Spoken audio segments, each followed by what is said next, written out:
একমাত্র শত্রু।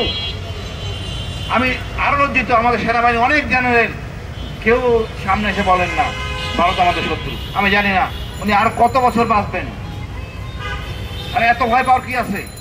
আমরা ভুলে যাই আমরা মূলত এক জাতির এক দেশ, পৃথিবীতে একটাই দেশ যার 99% বাঙালি। বিশাল এক শক্তি। আমার সার্বভৌমত্ব পূর্ণ হওয়ার কোনো স্কোপ নাই। যদি স্কোপই থাকতো শেখ হাসিনাকে ভারত বিমান পাড়িয়ে নিয়ে যেতে পারত। এই হ্যাডম ভারতের নাই। আমি সবার সামনে বলতেছি ভারতে এই হ্যাডম নাই। আমরা অনেক শক্তিশালী জাতি। আমরা ঘুমায় আছি কারণ আমাদের বুদ্ধিজীবীরা আমাদেরকে জুজুর ভয় দেখাইছে। এখান থেকে বেরিয়ে আসতে হবে। আমরা ন্যায়ের পক্ষে থাকবো, জনগণের পক্ষে থাকবো, সুশাসনের পক্ষে থাকবো এবং দেশকে আমরা সম্মান করব, দেশের জনগণকে সম্মান করব, ধনী ও দরিদ্রের গুরুত্বটা কমায় আনবো। আর বর্তমান প্রেক্ষাপটে আমি মনে করি সরকার কোন রকম তাল বাহানা না করে 14 দলকে নিষিদ্ধ করেন।